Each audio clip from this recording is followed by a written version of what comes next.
Welcome to a slice of the life of a mom who is chronically ill, incurably so, progressively so, and her incurably neurodivergent children. Autism, ADHD, global developmental delay, all of those. How in the world does she live and survive a week of physical pain and mental strain while parenting, homeschooling her precious brood of currently four? This is a slice of our life. It's been a hard 2 weeks, so I don't think I'll have much of an update review of our week. So not many homeschool tips, not many sensory play tips. It's just been a nightmare. It started with Amarissa, 10-year-old. I think you actually know what we were saying, that we figured maybe they're eating something wrong or drinking something wrong, because they'd have an attack of diarrhea or vomiting and then they'd be fine for 2-3 days and then boom, it's just there again.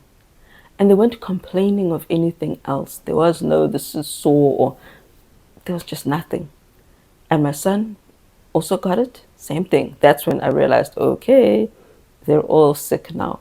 But he only had 2 bouts of vomiting, and he said diarrhea, and then all he had was a terrible stomach ache on Sabbath.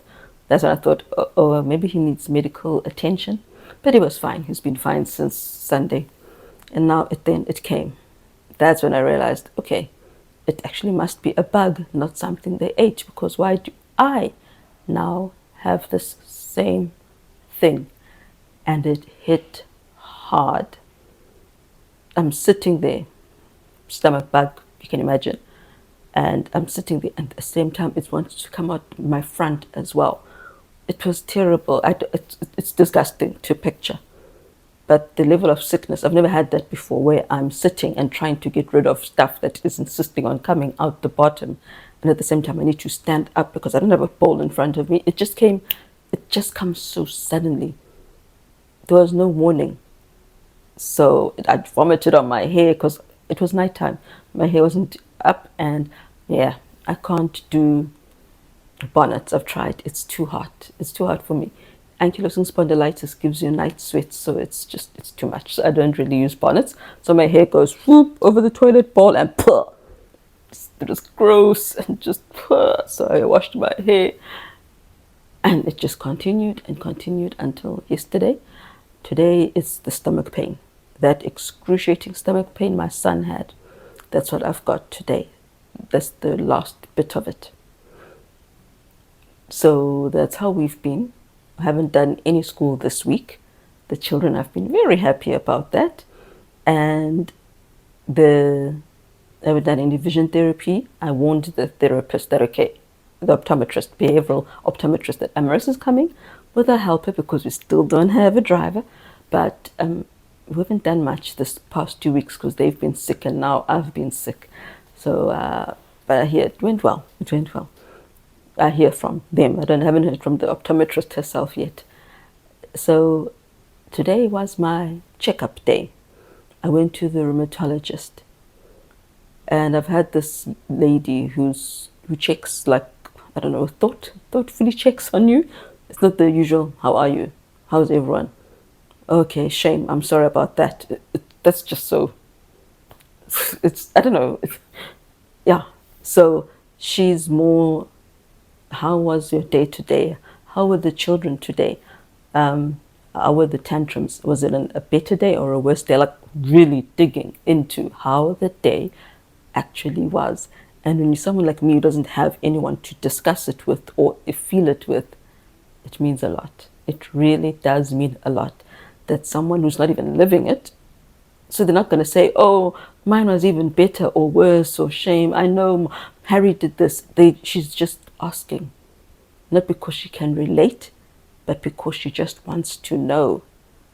It's made a difference. So when we're discussing the children and the ankylosing spondylitis, I said to her, what if this is the best I will ever be?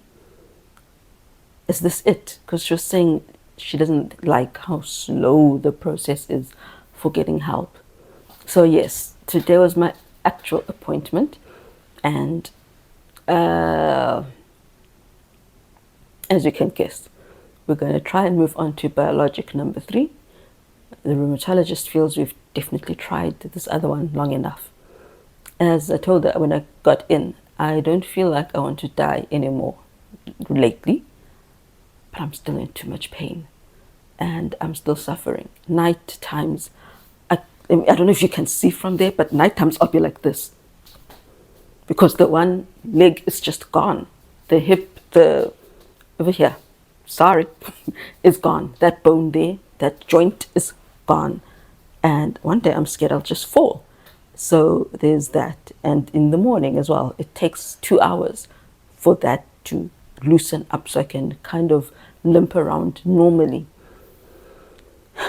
So I told her, well, I don't feel like I want to die anymore. I haven't begged God to kill me, but I'm not great. So yeah, she did measurements and she said, yeah, I've improved from when I was bad, but the stiffness when she makes me turn my neck and she feels how my bones move, and she checks my hips. When she checks my hips, there's like no, it's not enough. There's improvement, but there's not enough improvement to justify us staying on this Cosentix. I'm basically at base point, as in I'm where I was when I first went to see a rheumatologist. So I got worse, and now I'm back to where I was when I first went to a rheumatologist. So after she said, we're going to move you on to Rinvoq, which is going to be a tablet every single day, as opposed to an injection, I asked her, what if I'm crazy? What if I'm expecting too much? What if it's me? What if this is the best I will have? Am I expecting too much? Should I expect that I'll never be able to sleep again? Should the neck pain, because that was also stiff for her, still, should I just expect to have? So yes, I was saying, what if this is the best that it can ever be? And she said, no, no, no, you're not fine. Your joints are still swollen. Your back, yes, did improve, but your mobility is still bad in your back. And the USI joints are still kaput, broken. And you still have inflammation of your entheses, which is where the bone meets the tendons or the ligaments. Now, do you know how many tendons and ligaments attach to your bones throughout your body? So she's saying, nope, this is not good enough for me either anyway, clinically. So no, this is not good enough. I want to see you not limping. That's where you need to be. I really was starting to think it can't be any better. Maybe I'm expecting something else. I thought maybe all we're doing is trying to just slow it down. And yes, my inflammatory markers went down, but they're still too high. So there's still a way to go. So we will move to Rinvoq. And you don't want to hear all the boring discovery issue and how they want you to try a certain medication, but it's not actually approved in South Africa. It's approved overseas, but not here. So you actually can't do it. And so we're going to have to do the whole motivation thing all over again. And my chest is wrong. So she's put me on an inhaler as well. Isn't it lovely to be chronically ill with stiff stuff going on in your lungs and your sinuses as well? But yes, so here we are. That is my week in terms of stupid AS.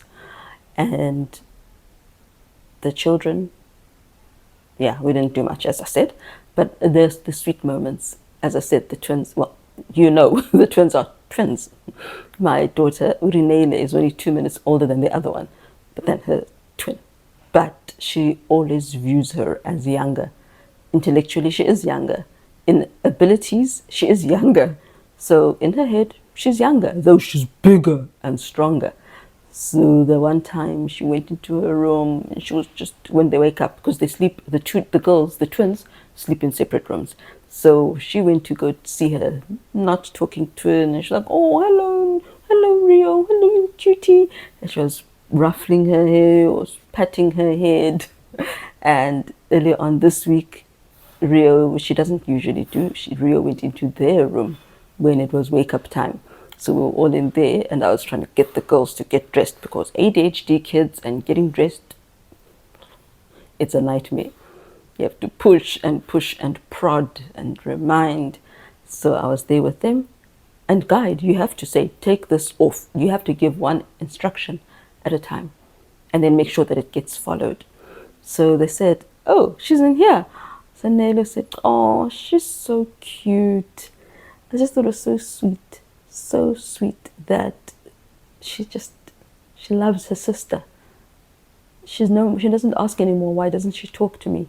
She just loves her and views her as, I don't know, a cute little puppy, a cute little baby. But yeah, I'm glad that that's how she thinks of her sister, her twin. And the last thing, autism and sensory, or sensory processing on its own, because you can have sensory processing disorder without autism, but they mostly they come a lot together, and mine are together with my children, that is. Nene has a loose tooth at the top, very loose, not very loose, okay, very loose. And we know that because she said it, look, my tooth is moving. And that, yeah, we knew that. And then I went to go do my blood tests on Monday, and I came back and they were saying, oh my, Rio threw the most terrible tantrum while you were gone. And she proceeded to throw 2 more within quick succession. It was not the norm. If she has a tantrum, maybe 1 a day or 2 maximum, but not more than 2 a day, where the type where she will throw things around and run around and not be able to do anything with herself. This was actually a sensory meltdown. And go outside and bash things and break things. She broke the pool now, truly broke it. It's all, yeah. So she was all over the place and very angry. So when it was now the 3rd time, I said, given their teething schedule is actually quite the same. Though they are fraternal twins, they teeth at the same time. So what if her top milk tooth is also loose? She doesn't really let you touch her and open her mouth and all of that. She's not into that. So I told her, I'll help with it. I suspect it could be a loose tooth really bothering her. And I know that it also bothered our son. When he was their age, he hated feeling. It's not the pain. There's no pain. It's just the feeling of this thing in his mouth. It got to him. He would cry and be miserable. So I said to her, what if it's the tooth? And she said, okay, I'll try check. And she checked and she said, yes, it is loose. I said, there we go. And then she says, okay, so your husband will have to take it out because, he's stronger. And I said, oh, he's squeamish. So I said, you're going to have to do it. My girl hates being held when she doesn't want to be held. She'll come for hugs backwards, so you must hold her with her back to you. Sometimes she'll come for a side hug. But to be held, because you're holding her down, it's an immediate, what in the world are you doing to me? So she had to hold us so she can control and get the finger. It was torture for my heart. And I knew it will help her because her tooth was very loose. And it would help her be happier, I hoped. So she finally got it out. My girl went rushing around, so violent. I was holding her and saying, I'm so sorry, but you might feel better now. It was horrific. But she was fine. 10 minutes later, she had some juice. There we go. It's sorted now. The thumb was the problem and that feeling of the loose tooth. I don't know what we'll do with number 2 when that starts. And autism and teeth. I remember definitely two teenage boys who were autistic, nonverbal, black boy and a white boy, American, and their teeth were just all over the place. And I can understand it now. You can't torture a child with braces, firstly, and what if it's what they do? So our girl, she sucks her thumb. She used to suck chews, like sensory chews, but she's not into them at all, no matter what shape, what kind.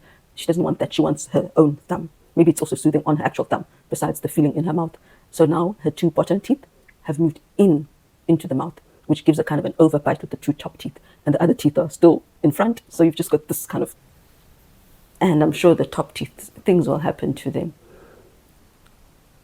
So that's another part, the worrying about that kind of aspect. And will she be able to chew? And if she tries to talk, but she's got these teeth in the wrong way, will that help? Because even the words she says, sometimes we don't understand them. Yeah, that's parenting. It doesn't change. Special needs, there's always something. And yeah, we're still the same. Knock, knock, mom, we want this. Knock, knock, we want a puppy. I told them, you can't even take care of your bedroom. There is no puppy happening here. Oh, mom always says no. So we're back to that. So thank you for listening. I hope my inhaler will help. I had felt my chest. It was tight. Like I felt like there's some wheezing and she heard the wheezing, but I just brushed it off. But it's there. So back to the inhaler stuff and let's see how the change goes. I hope and pray Rinvoke will be the one to bring about a better mommy for my children. I can show you what they did when I was hiding in the loo. My daughter, 10-year-old, decided to put grapes on skewers for them so they could have a grape kebab. It was cute. And my girl just came in. Mommy, mommy, look what Amy did. She's very kind in this kind of rehearsed echolaliac type of speech, not natural. It was just stereotypical autism, the way she spoke, the cadence. Look what she did. She's very nice. She's very kind. And she made some as well for our girl who likes to take everybody else's fruit and stuff it in her own bowl.